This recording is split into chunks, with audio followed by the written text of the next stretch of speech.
नमस्कार, good evening प्यारे साथियों। कैसे आप सभी? उम्मीद करती हूँ सभी प्यारे साथी एकदम मस्त, शानदार, जिंदाबाद, जबरदस्त होंगे। मैं वर्षा आप सभी का स्वागत करती हूँ आपके अपने प्यारे परिवार रोजगार वेतंकित एप्लीकेशन पर। माफ़ी चाहूँगी, आज आपकी क्लास जो है 15 मिनट देरी से शुरू हो रही है। ठीक है, मीटिंग के कारण ये क्लास आपकी देरी से शुरू हो रही है। कुछ ज़रूरी काम था, इसलिए आपकी क्लास थोड़ा सा टाइम लग गया शुरू करने में। ठीक है, आगे से इसका ध्यान रखा जाएगा कि अगर कोई क्लास लेट होती है तो आपको पहले से इन्फॉर्म कर दिया जाएगा।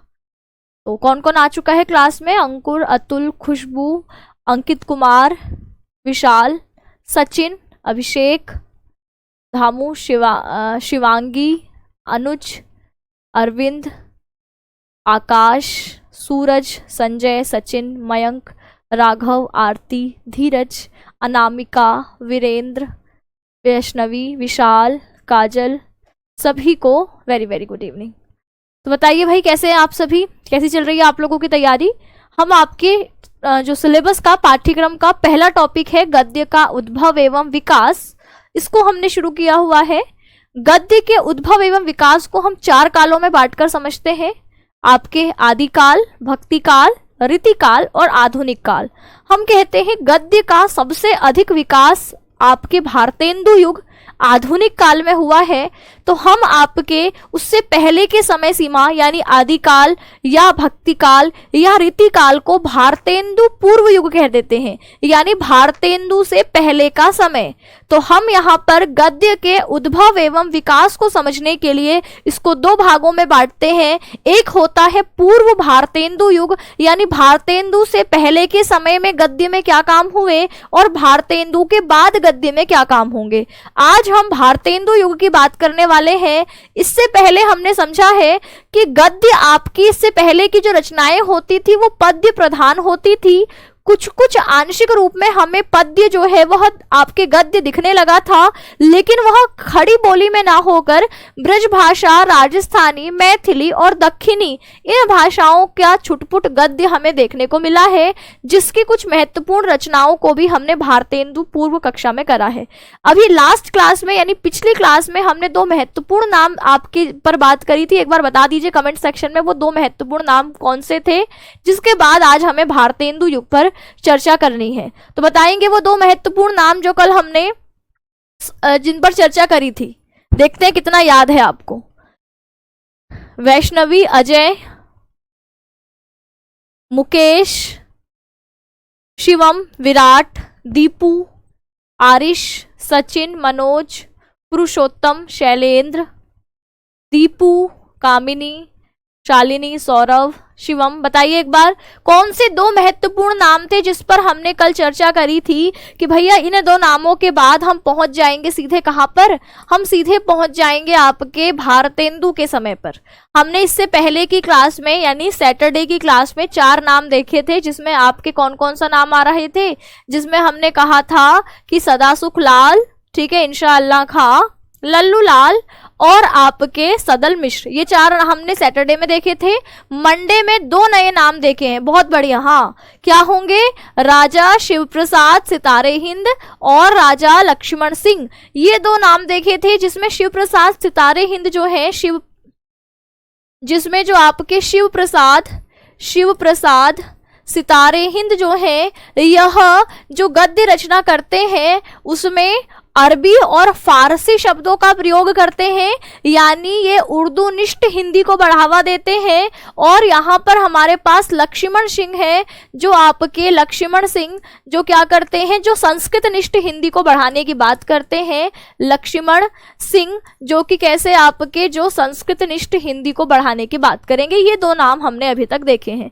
अब आज हम भारतेंदु के विषय में चर्चा करेंगे। पिछली क्लास में मैंने आपको ये भी बताए थे कि हिंदी भाषी क्षेत्र में कुछ महत्वपूर्ण भूमिका निभाने वाली संस्थाओं एवं उनकी स्थापना वर्ष एवं उनकी स्थापना की किसने थी, इनके नामों को भी हमने जाना था कि जैसे ब्रह्म समाज की स्थापना वर्ष 1829 ईस्वी रहा, जिसमें राजा राममोहन राय ने जो है इनके संस्थापक कहलाते हैं। रामकृष्ण मिशन की शुरुआत 1867 ईस्वी में हुई, जो कि स्वामी विवेकानंद जी के द्वारा शुरू की गई संस्था है।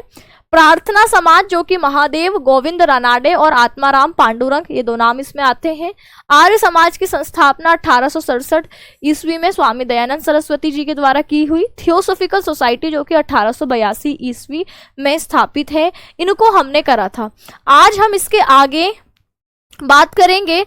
आगे बढ़ने से पहले कुछ की पॉइंट्स जो कि आपके एग्जाम पॉइंट ऑफ व्यू से शुरू हो सकते हैं, यानी कुछ महत्वपूर्ण हो सकते हैं। जैसे 1800 ईस्वी में कलकत्ता में फोर्ट विलियम कॉलेज की स्थापना डॉक्टर जॉन बॉर्थविक गिलक्राइस्ट की अध्यक्षता में हुई। हमने कहा था 1800 ईस्वी में आपके फोर्ट विलियम कॉलेज की स्थापना हुई, जिसके अध्यक्ष गिलक्राइस्ट थे। और गिलक्राइस्ट ने 1803 ईस्वी में अपने कॉलेज के 4 प्रोफेसर्स को बुला करके गद्य की पुस्तकें तैयार करने का आदेश दिया था। इसीलिए उनके कहने पर ही मुंशी सदासुखलाल आपके जो इंशाअल्लाह खां है, या आपके लल्लू लाल है, या आपके सदल मिश्र है, इन चारों ने अपनी अपनी गद्य रचना की थी। इसकी भाषाओं की विशेषता की हमने बात करी थी। और क्या क्या कुछ महत्वपूर्ण की पॉइंट्स। बाइबिल का हिंदी एवं उर्दू अनुवाद हेनरी मार्टिन द्वारा 1809 ईस्वी में। क्या कारण थे कि आधुनिक काल में हिंदी गद्य का इतना विकास हुआ? तो इसमें ये पत्र पत्रिकाओं का महत्वपूर्ण योगदान है। ये जो आपके ईसाइयों ने बाइबिल का हिंदी में अनुवाद करवाया, इससे भी गद्य के विकास में एक महत्वपूर्ण भूमिका निभाई। कलकत्ता स्कूल बुक सोसाइटी की स्थापना 1817 ईस्वी में हुई। इसने भी हिंदी गद्य के विकास में महत्वपूर्ण भूमिका निभाई। हिंदी का पहला समाचार पत्र उद्दंत मार्तंड जो है आपके 1826 ईस्वी में प्रकाशित हुआ, जो कि युगल किशोर या जुगल किशोर, ये दो नाम आते हैं, इसके संपादक रहे। इस साप्ताहिक पत्र को हिंदी की प्रथम पत्रिका माना जाता है। हिंदी का पहला समाचार पत्र कौन सा है? उद्दंत मार्तंड। किसके द्वारा प्रकाशित है? पंडित युगल किशोर या जुगल किशोर, ये दो नाम मिलते हैं। हिंदी के अतिरिक्त बांग्ला, अंग्रेजी, फारसी में प्रकाशित होने वाला समाचार पत्र बंगदूत जो कि 1829 ईस्वी में, संपादक राजा राम मोहन राय, इन्होंने वेदांत सूत्र का भी हिंदी अनुवाद किया था। ये कुछ की पॉइंट्स जहां से आपके सवाल बन जाते हैं। आगरा स्कूल बुक सोसाइटी की स्थापना भी 1833 ईस्वी में हुई। बनारस अखबार राजा शिव प्रसाद सितारे हिंद, जिसमें हमने कहा था ये उर्दूनिष्ठ हिंदी को बढ़ाने की बात करते हैं, इन्हीं के द्वारा एक बनारस अखबार भी निकाला गया है 1844 ईस्वी में। संयुक्त प्रांत उत्तर प्रदेश के सब दफ्तरों की भाषा उर्दू की गई 1837 ईस्वी में। संस्कृत प्रेस के संस्थापक लल्लू लाल, जिन्होंने प्रेम सागर और माधव विलास ये दोनों रचनाएं करी, इनके द्वारा संस्कृत प्रेस की स्थापना की गई। स्वामी दयानंद सरस्वती ने जो गद्य में अपनी पुस्तक लिखी सत्यार्थ प्रकाश, इसकी भी गद्य के विकास में एक महत्वपूर्ण भूमिका है। और 1900 में कचहरियों में नागरी लिपि की पुनः प्रतिष्ठा कराने वाले पंडित मदन मोहन मालवीय, इन सब ने हिंदी गद्य के विकास में क्या करी? महत्वपूर्ण भूमिका निभाई। राजा शिव प्रसाद सितारे हिंद की कृतियां राजा भोज का सपना, मानव धर्मसार, भूगोल, हस्तामलक, इतिहास, तिमिरनाशक आदि इनके कुछ प्रमुख ग्रंथ रहे। राजा लक्ष्मण सिंह किस भाषा के समर्थक थे? तो भैया ये संस्कृतनिष्ठ हिंदी के समर्थक थे। ये राजा लक्ष्मण सिंह की कुछ कृतियां, जैसे इन्होंने शकुंतला, रघुवंश, मेघदूत, संस्कृत की कृतियों का हिंदी में अनुवाद किया है। राजा लक्ष्मण सिंह ने कौन सा समाचार पत्र निकाला? तो प्रजा हितैषी। तो जो दो प्रमुख नाम आपने पिछली क्लास में देखे, राजा शिव प्रसाद सितारे हिंद और दूसरा नाम आपने राजा लक्ष्मण सिंह देखा, तो इनकी पत्रिकाओं, इनके अखबारों का नाम भी याद कर लीजिए कि जो सितारे हिंद है इन्होंने बनारस अखबार निकाला, और ये जो आपके राजा लक्ष्मण सिंह है इन्होंने प्रजा हितैषी नामक अखबार के संपादक ये रहे। इस अखबार को इन्होंने अपनी तरफ से निकाला। ये सारे नाम हिंदी के एक एक नंबर के क्वेश्चंस में पूछे जा सकते हैं। तो ये कुछ की पॉइंट्स हैं जो आपने लगातार क्या करने हैं? दोहराने हैं। ठीक है, आज हम भारतेंदु युग पर चर्चा करेंगे। तो सभी यहाँ तक पहुंच गए? ये की पॉइंट्स थे, जिसमें समझाने वाला कुछ नहीं था। ठीक है, ये क्या था? आपके की पॉइंट्स थे, जैसे इसकी स्थापना इस वर्ष में हुई, इसने स्थापना करी, ये पत्रिकाएं प्रकाशित हुई, ये अखबार निकला, हिंदी का पहला अखबार उद्दंत मार्तंड है, जुगल किशोर इसके संपादक हैं, सत्यार्थ प्रकाश स्वामी दयानंद सरस्वती ने लिखा। इस तरीके के कुछ फैक्चुअल डेटा जिसको आपको खुद ही पढ़ना पड़ेगा एक दो बार। ठीक है मैम, प्लीज रिप्लाई, आज केमिस्ट्री की क्लास नहीं होगी क्या? चलिए, लिपि का मतलब क्या होता है? ठीक है, लिपि का मतलब होता है, जैसे हिंदी भाषा है, ठीक है, हिंदी क्या है? एक भाषा है। हिंदी भाषा की अगर हम लिपि की बात करते हैं तो हम कहते हैं हिंदी भाषा की लिपि आपकी देवनागरी लिपि है। कौन सी है? देवनागरी लिपि है। ठीक है। और संस्कृत भाषा की लिपि भी कौन सी है? संस्कृत भाषा की लिपि भी देवनागरी है। अच्छा, अंग्रेजी भाषा की लिपि कौन सी है? ठीक है, अंग्रेजी भाषा की लिपि कौन सी है? तो हम कहते हैं अंग्रेजी भाषा की लिपि रोमन लिपि है। अब आप कहेंगे भैया आपने लिपि क्या होती है तो बताया ही नहीं। चलिए लिपि को समझाते हैं। ठीक है, लिपि होती है कि जब मैं, अब भाषा के दो रूप है, एक है मौखिक, एक है लिखित। मौखिक यानी जब मैं अपने विचारों को आपको बोल के बता रही हूँ तो ये भाषा का मौखिक रूप है। और भाषा के मौखिक रूप में ध्वनि, साउंड, इसकी इंपॉर्टेंस है। और इन्हीं विचारों को अगर मैं लिख करके बताऊंगी तो वो भाषा का लिखित रूप है। लेकिन लिखित रूप भाषा का इस लिपि के माध्यम से व्यक्त किया जाता है। यानी इन मौखिक ध्वनियों को जब आपके अक्षर रूप में या संकेत रूप में, लिखित रूप में आप दर्शाते हैं तो उसी को लिपि कहते हैं। जैसे अ एक ध्वनि है ना, अ एक ध्वनि है। इस अ ध्वनि से मैंने अ ध्वनि को ऐसे लिख करके दिखाया तो यह लिपि है। यह क्या है? लिपि है। यानी ध्वन्यात्मक, भैया धीरे धीरे ही चल रहे हो, ठीक है, समझ गई मैं, धीरे धीरे कह रहे हैं ना आप। अभी नया शुरू होगा तो अब हम जो है नई चीज को धीरे धीरे पढ़ेंगे। अभी पुराना चल रहा था इसीलिए पुरानी चीज को थोड़ा सा स्पीड में बता दिया और वहां समझने वाला कुछ था भी नहीं, तो अब स्लो चलेंगे। ठीक है, अब ये दोबारा कमेंट नहीं आना चाहिए किसी का। नाम नोट कर रही हूं मैं, जो बोल रहे हैं धीरे धीरे धीरे। ठीक है, सुन लिया, आपकी बात मुझ तक पहुंच गई। तो लिपि क्या है? जब हम अपने मौखिक ध्वन्यात्मक ध्वनियों को आपके इस लिखित संकेतों के माध्यम से व्यक्त करते हैं तो ये जो लिखित संकेत हैं, जी अ ध्वनि को हम इस संकेत से दिखाएंगे, अ को हम इस संकेत से दिखाएंगे। और अगर मैं इंग्लिश में बोलूं तो अ को आप ऐसे दिखाते हैं ना, ऐसे दिखाते हैं। तो यह क्या है? रोमन लिपि में अ ध्वनि को दिखाने के लिए आपके पास ये संकेत है, वहीं देवनागरी लिपि में अ को दिखाने के लिए आपके पास ये संकेत है। तो हर ध्वनि को जब आप जो है लिखित रूप में दिखा रहे होते हैं तो यह क्या है आपके? यह लिपि ही है। जैसे हिंदी भाषा और संस्कृत भाषा दोनों की लिपि देवनागरी है। कैसे देवनागरी? तभी संस्कृत के अक्षरों को भी, उसके लिखे हुए को भी आप पढ़ पाते हैं। भले ही अर्थ नहीं समझ पा रहे लेकिन जो बात उसमें लिखी हुई है उसको पढ़ तो रहे ना। जैसे अभी आप लोग जो अपनी बात है हिंदी भाषा में तो रख रहे हैं, लेकिन आपने हिंदी भाषा को दिखाने के लिए जो लिपि अपनाई है वो रोमन लिपि है। आप देवनागरी लिपि में अपनी बात नहीं लिख रहे, आप किस में लिख रहे हैं? रोमन लिपि में, है ना। किस में लिख रहे हैं? रोमन लिपि में। यानी भाषा हिंदी है लेकिन लिपि कौन सी है? रोमन लिपि है। और वहीं अगर मैं अपनी बात बोलूं तो मैंने हिंदी भाषा को पढ़ाने के लिए हिंदी लिपि का ही प्रयोग किया है। अगर मैं भी आपकी तरह इस वाली भाषा को, जिसको आप प्रयोग कर रहे हैं, इस लिपि का प्रयोग करूं तो मैं कौन सी लिपि में पढ़ाऊंगी आपको? फिर रोमन लिपि में। अब लिपि समझ गए? लिपि और भाषा क्या होती है? हर भाषा को लिखित रूप में दिखाने के लिए एक लिपि का जो है माध्यम अपनाया जाता है। जैसे अंग्रेजी भाषा लिखित रूप में आप देखते हैं तो वो रोमन लिपि के माध्यम से देखते हैं। ऐसे ही हिंदी भाषा को जब आप देख रहे होते हैं तो हिंदी भाषा आपकी देवनागरी लिपि में होती है, कि जिसमें हमें ध्वन्यात्मक अक्षरों को, इस ध्वनि को, इस अध्वनि को मैं कैसे दिखाऊंगी देवनागरी लिपि में। ऐसे ही कोई और अगर लिपि हो, जैसे गुरुमुखी लिपि होती है, पंजाबी भाषा को लिखने के लिए गुरुमुखी लिपि जो है अपनाई जाती है। तो अब हमें क्या पता कि वह अ इस ध्वनि के लिए कौन सा लिखित अक्षर प्रयोग करते हैं, कैसा उनका सांकेतिक चिन्ह होता है। तो इस प्रकार लिपि आपके एक व्यवस्था है जिसमें उस ध्वनि को कैसे दर्शाया जा रहा है इसका हमें पता चलता है। जैसे अभी आपने देवनागरी लिपि सीखी है कि अ को ऐसे लिखेंगे, ई को ऐसे लिखेंगे, ऊ को ऐसे लिखेंगे, है ना। समझ गए? अब आगे बढ़े।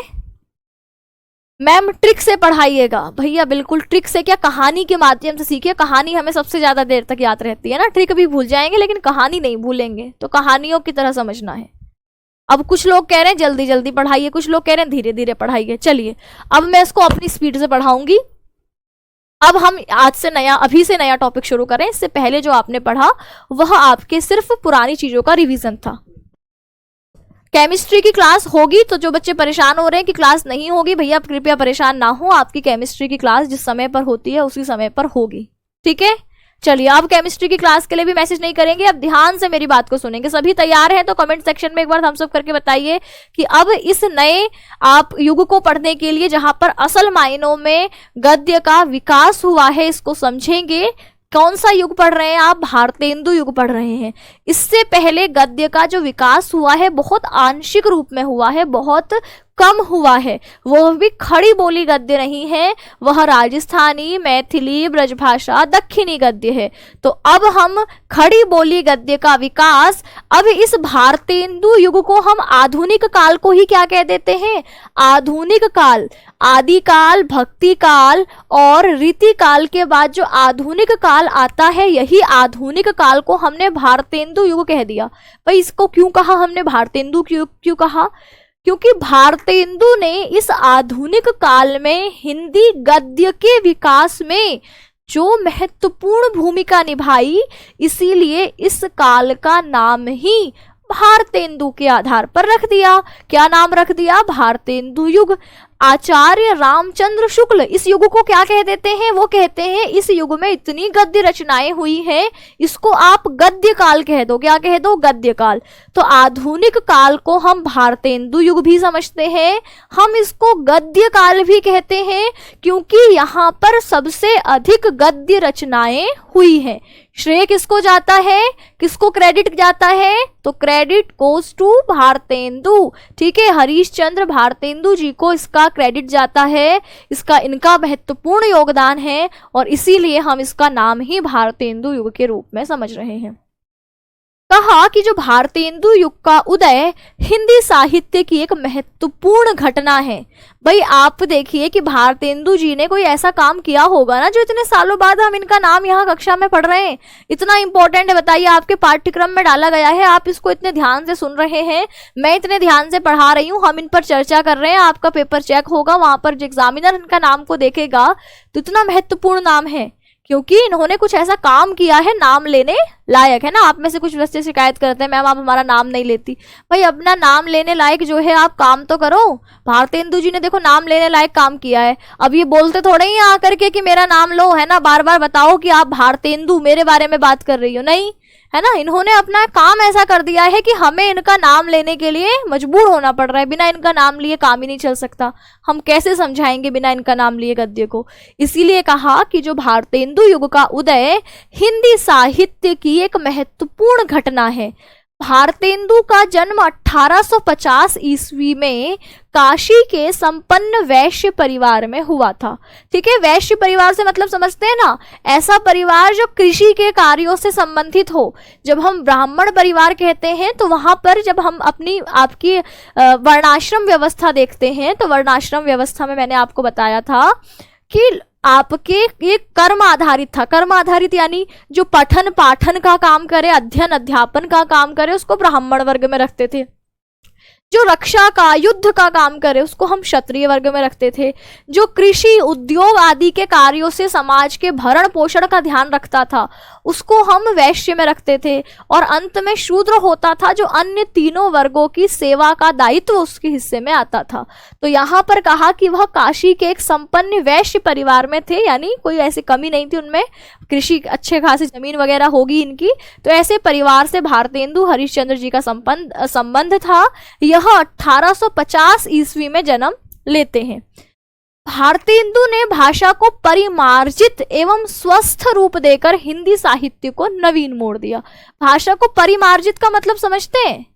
एक हिंदी ऐसी है जो आप जो देख रहे हैं कि आपकी गली में बातचीत करते हुए लड़के हिंदी भाषा का प्रयोग कर रहे हैं। एक आप देख रहे हैं हिंदी जो कि आपके हिंदी का अध्यापक अपने कक्षा में जिस लहजे में बात कर रहा है, एक हिंदी का वह रूप है। एक हिंदी का वह रूप है जहां पर एक कोई गली में गुजरने वाला कम पढ़ा लिखा व्यक्ति हिंदी भाषा में बात कर रहा है। तो ये हिंदी के दो रूप हैं, तो दोनों में अंतर आप स्पष्टतः देख सकते हैं। एक हिंदी का बिल्कुल शुद्ध, परिमार्जित, परिनिष्ठित शुद्ध रूप है, और एक कैसा है, टूटा फूटा सा, है ना। आपके कहीं पर कुछ भी बोल दिया, किसी भी तरीके से शब्दों का प्रयोग कर दिया, तो इस तरीके से जो हिंदी अभी अव्यवस्थित चल रही थी। भाई परिमार्जित का अर्थ ही समझा रही, थोड़ा सा पेशेंस, थोड़ा सा धैर्य लेकर के आओ अपने अंदर। है ना, शुरू हो जाते हो पहले ही। वही तो बता रही हूँ, परिमार्जित का मतलब है कि एक स्टैंडर्ड लैंग्वेज यानी हिंदी, आपकी बहुत रूप आपको हिंदी के दिख सकते हैं। आप अपने आसपास ही देख लीजिए, आपके गली मोहल्ले में भी हिंदी बोलने वाले लोग होंगे, उनकी हिंदी और एक ऐसा व्यक्ति जिसको हिंदी की समझ है, उस व्यक्ति की हिंदी भाषा में जो आपको अंतर दिख रहा है, ये वही अंतर है जो भारतेंदु से पहले हिंदी चल रही थी, और जो भारतेंदु ने जिस हिंदी का प्रयोग किया, यह अंतर बिल्कुल उतना ही है कि जो भारतेंदु ने हिंदी का प्रयोग किया तो वह बिल्कुल शुद्ध रूप में थी, परिमार्जित रूप में थी, परिनिष्ठित रूप में थी, व्यवस्थित रूप में थी, उसमें कोई अशुद्धि नहीं थी। और वहीं इससे पहले की हिंदी में जिसका जैसा मन करता था वह वैसे हिंदी के शब्दों का प्रयोग करता था। कुछ अरबी फारसी के शब्द ला रहे हैं, कुछ आपके संस्कृत के शब्द लेकर के आ रहे हैं, किसी ने हिंदी का रूप संस्कृत की तरह कर दिया है, किसी ने उर्दू फारसी की तरह कर दिया है ना, कोई ब्रज भाषा की तरह हिंदी प्रयोग कर रहा है, कोई राजस्थानी की तरह, कोई मैथिली की, यानी समझ ही नहीं आ रहा कि हिंदी चल क्या रही है। तो इस तरीके से एक हिंदी को स्टैंडर्ड रूप देने का जो क्रेडिट जाता है वो भारतेंदु जी को जाता है। इसीलिए परिमार्जित का मतलब है अच्छे प्रकार से, जिसकी सफाई की हो, है ना। एक आपका रूम है जो कि अभी उसमें क्या नहीं हुआ है, अभी वह परिमार्जित नहीं है। परिमार्जित का मतलब जैसे आपके रूम में बहुत सारा सामान है और वो इधर उधर बिखरा पड़ा है, तो हम उसको परिमार्जित नहीं कहेंगे। वहीं जो सामान जहां पर होना चाहिए अगर वह वहीं पर है तो हम कहेंगे इसका कमरा बिल्कुल परिमार्जित है। परिमार्जित है यानी अच्छी प्रकार से जो सामान जैसा व्यवस्थित होना चाहिए, शुद्ध होना चाहिए, वैसा ही है। तो हिंदी के इसी रूप को लाने का जो श्रेय जाता है वो हमारे आदरणीय भारतेंदु जी को जाता है। अब बताइए, समझ में आ गया कि भारतेंदु जी ने हिंदी भाषा को परिमार्जित एवं स्वस्थ रूप देकर हिंदी साहित्य को एक नवीन मोड़ दिया। नवीन मोड़ का मतलब क्या है, यहाँ पर नवीन मोड़ का मतलब नवीन सर नहीं है, नवीन मतलब नया मोड़ दिया, ठीक है। नवीन मोड़ का मतलब एक नया मोड़ दिया, जो हिंदी का अभी हमें स्पष्टता नहीं हो रही थी कि हिंदी कहीं एग्जिस्ट करती है, हिंदी का कहीं आपकी कहीं राजस्थानी रूप देखने को मिल रहा है, कहीं ब्रज भाषा, कहीं मैथिली, कहीं दक्षिणी, कहीं अभ्रंश, कहीं प्राकृत, कहीं आपके जो है अलग अलग रूप हमें देखने को मिल रहे हैं। वहीं हिंदी अब अपने एक स्टैंडर्ड रूप में, एक परिमार्जित रूप में, एक शुद्ध रूप में आ चुकी है। इसका श्रेय आपके किसको जाता है, भारतेंदु जी को जाता है। कहा इन्होंने इसको हिंदी साहित्य को एक नया मोड़ दिया, अतः वे आधुनिक हिंदी गद्य के प्रवर्तक कहलाए। प्रवर्तक मतलब भी पूछ रहे होंगे आप, प्रवर्तक यानी जिसने शुरुआत करी। प्रवर्तक मतलब होता है जिसने कोई काम शुरू किया, व्यवस्थित रूप में शुरू किया, जिसके बाद उस काम को पहचान मिली, ठीक है, जिसके बाद उस काम को पहचान मिले। जैसे चरखा चलाना, भाई आपके गांधी जी से पहले भी कपड़े बुनने के लिए चरखे का इस्तेमाल होता था, लेकिन जब अभी हम चरखा बोलते हैं तो आपके दिमाग में जिसकी छवि आती होगी वो महात्मा गांधी जी की आती होगी। तो यानी उन्होंने चरखे चलाने के क्षेत्र में जो आपके वो प्रतिष्ठा प्राप्त कर ली, है ना, तो उसी को हम उसी संदर्भ में इसका मतलब है प्रवर्तक, यानी उस काम को एक व्यवस्थित शुरुआत के साथ जिसने किया वह भारतेंदु जी थे। ऐसा नहीं था गद्य इससे पहले था, नहीं, गद्य था। हमने अभी इतने सारे लेखकों का नाम देखा, ये सभी तो गद्य में कुछ कुछ रचनाएं कर रहे थे, लेकिन फिर भी गद्य के प्रवर्तक कौन कहलाए, भारतेंदु जी कहलाए। क्योंकि जब हम गद्य के परिनिष्ठित परिमार्जित रूप की बात करेंगे, शुद्ध रूप की बात करेंगे, तो जो छवि हमारे दिमाग में आएगी वह किसकी होगी, वह आदरणीय भारतेंदु जी की होगी। इसीलिए हम क्या कह रहे हैं कि यह जो है इन्होंने जो काम किया इसके द्वारा ही इनकी पहचान हुई और यह आधुनिक हिंदी गद्य के प्रवर्तक कहलाए। ठीक है प्यारे साथी, आगे बढ़ते हैं। भारतेंदु ने साहित्य को जनजीवन से संबंधित किया। जनजीवन से संबंध मतलब समझते हैं, एक साहित्य ऐसा जिसमें आपको आम आदमी की झलक ही देखने को नहीं मिलती। चलिए, किसके बारे में लिखा जा रहा है, राजा महाराजाओं के बारे में लिखा जा रहा है, उनके मनोरंजन के साधन, उनकी रानियों का जिक्र है, उनके सेवकों का जिक्र है। लेकिन एक आपको देखा होगा कि किसी भी राजा का सेवक उस वक्त अपनी जीवनचर्या को कैसे चलाते थे, कैसा उनका सामान्य जीवन होता था, इसका जिक्र हमें नहीं मिलता। हमें ये पता चलता है कि एक राजा था, उसकी इतनी रानियां थी, इतने सेवक थे, इतने उसके पास हाथी थे, इतने घोड़े थे, इतने युद्ध उसने लड़े, इतने शहीद हुए, ये सारा जिक्र हमें मिल रहा है। लेकिन एक आम आदमी जो उस युद्ध युद्ध में सैनिक के रूप में लड़ता था, फिर उसके मरने के बाद उसके घर की, उसके माता पिता, उसके बीवी बच्चों की क्या स्थिति होती थी, ये तो किसी साहित्य में नहीं लिखा। तो कहा ये जो भारतेंदु जी थे, इन्होंने सिर्फ हिंदी भाषा का परिमार्जित, परिनिष्ठित, शुद्ध रूप ही नहीं हमें दिया, इन्होंने क्या करा, तो कहा इन्होंने जो साहित्य था उसको आम आदमी से जोड़ दिया। आम आदमी से जोड़ दिया, यानी आम आदमी की जिंदगी में जो घटता है वही साहित्य में अब हमें दिखने लगेगा। तो इन्होंने आम साहित्य को किससे जोड़ दिया, आम आदमी के जनजीवन से जोड़ दिया। ठीक है, हमारी आपकी कहानी, जैसे आजकल की जो वेब सीरीज है, पहले फिल्में आपकी जो बॉलीवुड की फिल्में आजकल लोग उतना पसंद नहीं कर रहे, किसको पसंद कर रहे हैं, वेब सीरीज देखना पसंद कर रहे हैं। इसके पीछे एक आप लॉजिक सोचिए क्या हो सकता है, जो आपकी फिल्में होंगी उसका वास्तविकता से संबंध बहुत कम होगा। हम देख रहे हैं कि भाई जो है हीरो है, घोड़े में जा रहा है, बस के पीछे जा रहा है ना। अब आप क्या रियल लाइफ में इसको समझ सकते हैं कि वास्तविक स्थिति कभी ऐसी होगी? एक हीरो ने जो है एक घूसा मारा, गाड़ी इधर पलट गई, ठीक है, ऐसे गोली चल रही है, गोली से वो ऐसे बच गया, तो ये क्या है, इस ऐसे फिल्मों का संबंध वास्तविक जीवन से नहीं होता। और ऐसी फिल्में देख करके लोग एक समय के बाद बोर हो जाएंगे। ठीक है, कुछ समय के लिए वो अच्छी लगेंगी, कुछ समय के लिए चीजें प्रतिष्ठा प्राप्त करेंगी, लेकिन एक समय के बाद जो देखने वाला है, अगर वह उस देखने वाली फिल्म से अपना संबंध स्थापित नहीं कर पाएगा तो उसके देखने में कमी आने लगेगी। यही कारण हुआ कि बॉलीवुड की इस प्रकार की फिल्में अब उतनी जो है हिट नहीं होती।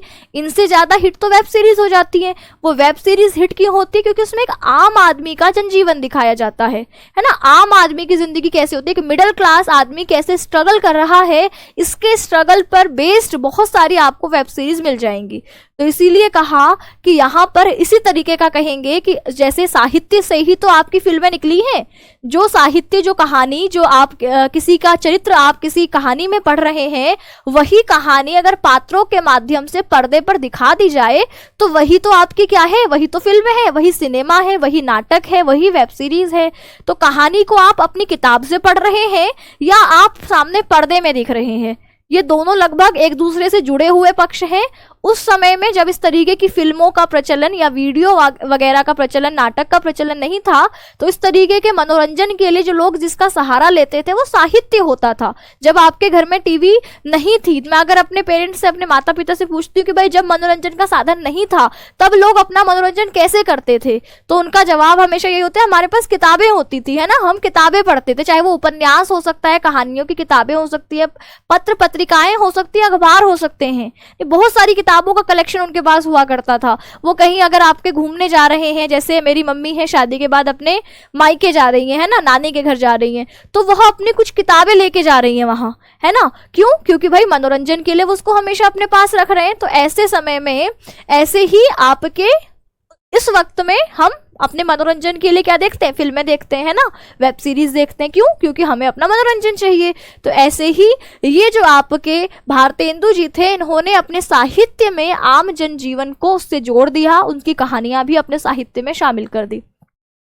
आपने उर्दू एवं ब्रज भाषा से मुक्त हिंदी में रचनाएं प्रस्तुत कर भाषा का साफ सुथरा रूप समाज के समक्ष रखा, जिसमें आपके राजा शिवप्रसाद सितारे हिंद, इनके द्वारा आपके राजा शिवप्रसाद सितारे हिंद, जिनकी भाषा में उर्दू के शब्दों का बहुत प्रयोग किया जा रहा है, राजा लक्ष्मण सिंह, जिनकी भाषा में संस्कृत के शब्दों का बहुत प्रयोग किया जा रहा है, इन दोनों को ही आपके इन दोनों में अति कर दी है। हिंदी को हिंदी ना रख करके आप संस्कृत के शब्दों को शामिल कर रहे हैं, हिंदी को हिंदी ना रख करके आप उर्दू के शब्दों का प्रयोग कर रहे हैं। इन दोनों को हटा करके उन्होंने हिंदी को साफ सुथरा रूप दिया। ऐसा नहीं है हिंदी में अभी संस्कृत के शब्दों का प्रयोग नहीं है, लेकिन वह व्यवहारिक है। वो ऐसा नहीं लग रहा कि ओवर कर दिया, हिंदी पर बोझ नहीं बन रहे वो शब्द। अभी भी हिंदी भाषा में कई सारे शब्द उर्दू के मिलेंगे आपको, कई सारे शब्द जो है फारसी के मिलेंगे, कई सारे शब्द आपको संस्कृत के भी मिलेंगे, लेकिन वह हिंदी को बोझिल नहीं बना रहे, वो हिंदी को आसान कर रहे हैं।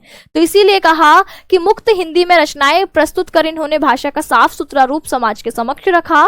भारतेंदु के प्रभाव से एक अच्छा लेखक मंडल तैयार हो गया।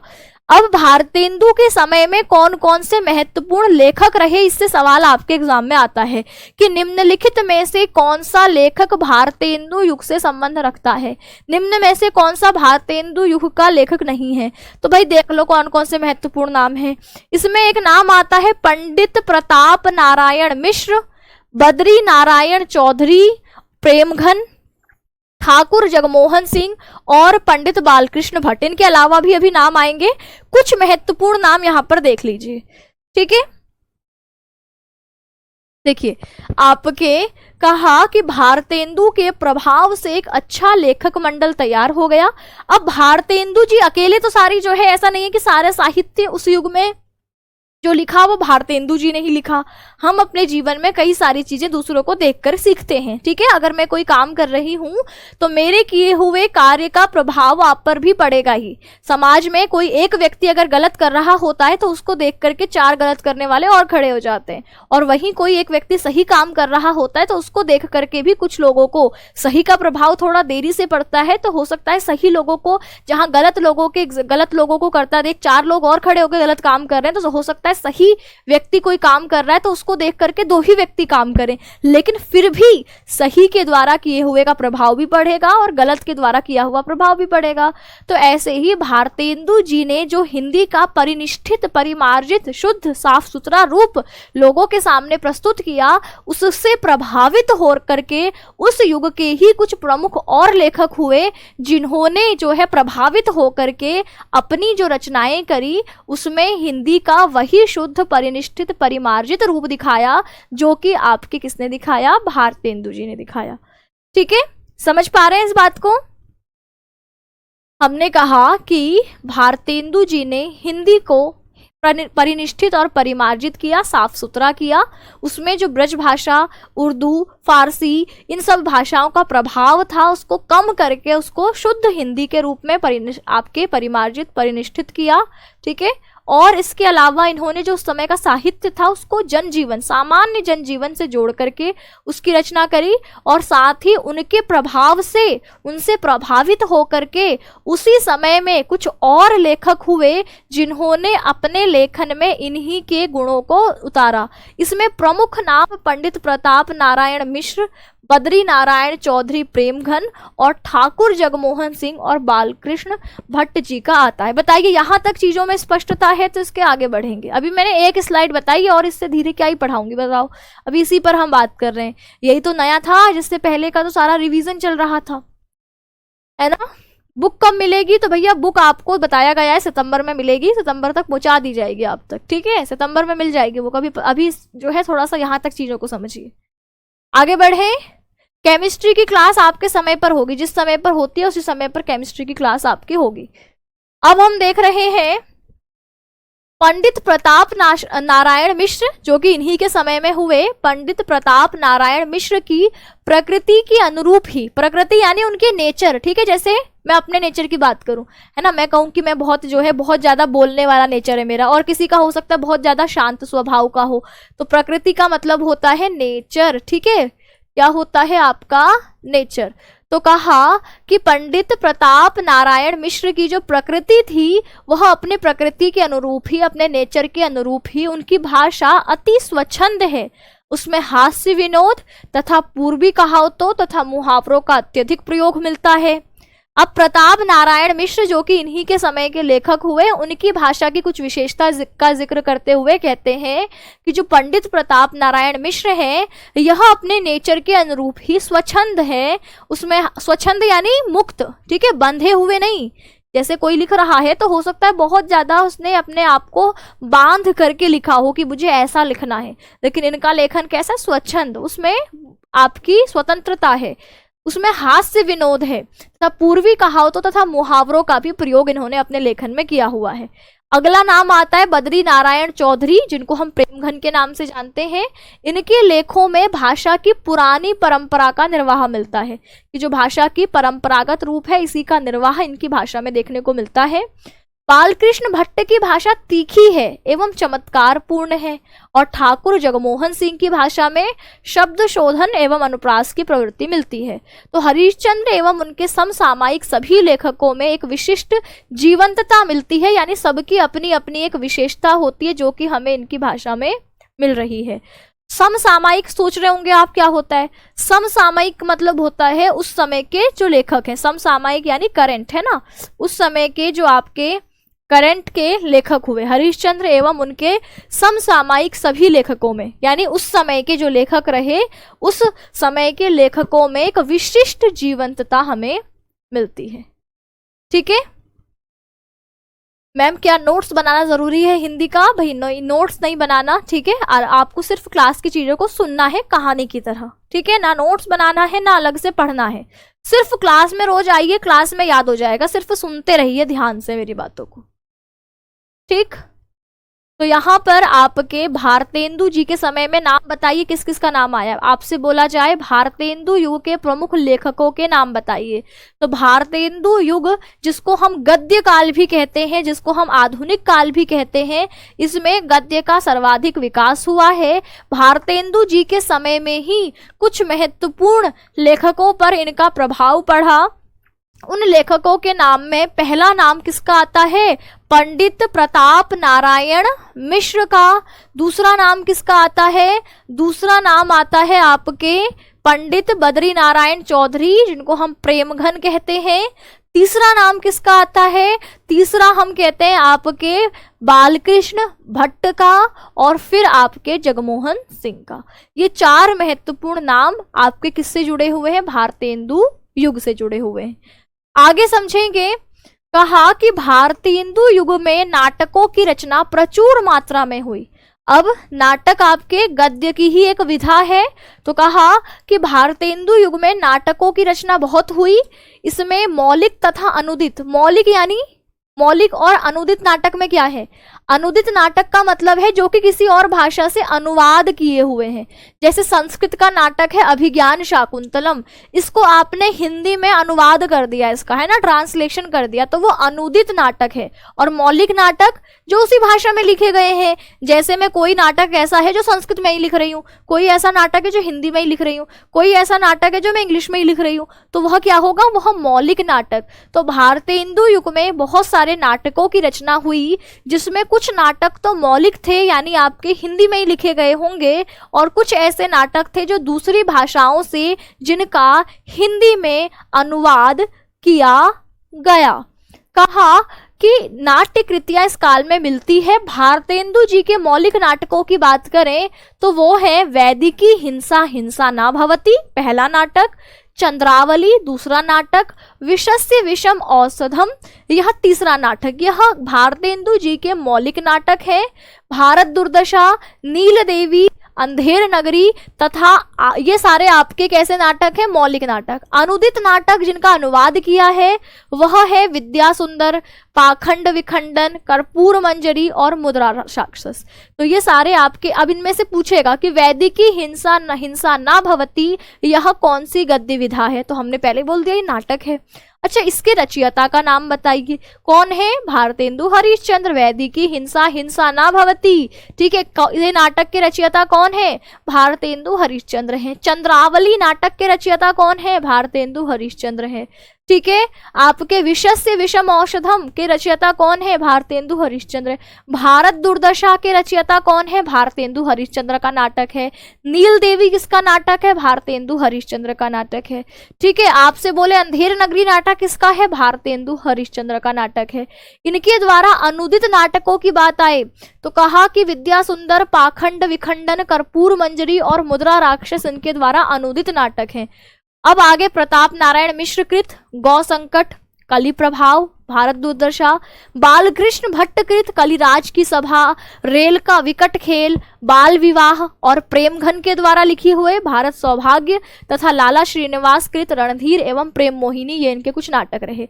अब मुझे लगता है ये वाली स्लाइड तो हमने बहुत अच्छे से नहीं पढ़ी है, तो कल का स्टार्ट हम यहीं से करेंगे। ठीक है, कल हम यहीं से स्टार्ट करेंगे, इसको दोबारा से समझेंगे। कल यहीं से स्टार्ट होगा तो बहुत परेशान नहीं होंगे कि ये वाली स्लाइड तो हमें समझ में ही नहीं आई, हमें तो याद ही नहीं हुई। क्लास में ही याद हो जाएगा, तो बहुत आपने जो है लोड नहीं लेना है, बहुत जोर दिमाग पे नहीं डालना। ठीक है, आपको क्लास में ही सारी चीजें याद हो जाएंगी। तो भारतेंदु युग को हम समझ रहे थे, भारतेंदु युग जिसमें गद्य का सबसे अधिक विकास हुआ है। इसमें इस युग को हम भारतेंदु के नाम से समझते हैं क्योंकि इन्होंने हिंदी को परिनिष्ठित और परिमार्जित करने का काम किया है, व्यवस्थित करने का काम किया है। इसीलिए हिंदी के विकास को इन्होंने एक नया मोड़ दिया, इसीलिए हम इस काल को इनके नाम से जानते हैं। ये जो है यह हिंदी के परिनिष्ठित परिमार्जित रूप के साथ साथ आपके साहित्य को आम जनजीवन से जोड़ देते हैं और साथ ही इनका प्रभाव उस समय के अन्य लेखकों पर भी पड़ता है, जिसमें महत्वपूर्ण नाम प्रताप नारायण मिश्र, बद्री नारायण चौधरी, जगमोहन सिंह और बालकृष्ण भट्ट का नाम आज आपने समझा है। कल हम इससे आगे की चर्चा करेंगे। यहाँ आपको गद्य एवं के उद्भव एवं विकास में जो परेशानी आएगी वो सिर्फ नामों को समझने में होगी, पर वो नाम भी आपको क्लास में ही सुन सुन के याद हो जाएंगे अगर आप रोज क्लास ले रहे हैं। ठीक है, तो आज के पढ़े हुए में कोई डाउट होता है तो पूछ लेंगे, कल की क्लास में उसको हम क्लियर करते हुए चलेंगे। कोशिश करिए जो बाद में क्लास देख रहे हैं लाइव क्लास लेने में आपको मजा भी आएगा, एक रेगुलरिटी कंटिन्यू रहेगी आपकी, क्योंकि आपको अब रात को 8-9 बजे तक आपकी क्लासेस चलेंगी लगातार, और अगर ये क्लास छूट गई तो फिर आपको समय कम मिलेगा इसको देखने का। इसलिए एक रेगुलर टाइम टेबल बनाइए कि इस समय पर ये क्लास होती है, इस समय पर ये क्लास होती है, तो उसको हम साथ के साथ देख करके खत्म करते हुए चलें। ठीक है, टीचर के साथ ही रहना है, पीछे नहीं छूट जाना कि आज का छूट गया। और अगर आपका एक बार ये फ्लो ब्रेक हो जाता है, ये जो आपकी क्लास की कंटिन्यूटी चल रही है, ये निरंतरता अगर भंग होती है बीच में, तो फिर आपको आगे पढ़ने में परेशानी होगी। फिर आप एग्जाम टाइम में बोल रहे होंगे मैम अभी तक तो हमने कुछ नहीं पढ़ा, बताए कैसे पढ़े, कहाँ से शुरू करें, तो कन्फ्यूजन रहेगी। लेकिन अगर अभी आप हमारे साथ लगातार बने रहते हैं, जैसे मैं पढ़ा रही हूँ वैसे ही पढ़ते हुए चलते हैं, तो आप जो देखेंगे कि उस समय आपको और रिविजन करने में चीज़ों का मजा आएगा। ठीक है, तो लगातार क्लास में बने रहिए। मिलते हैं कल शाम को 4 बजे। तब तक के लिए सभी प्यारे साथियों को नमस्कार, धन्यवाद।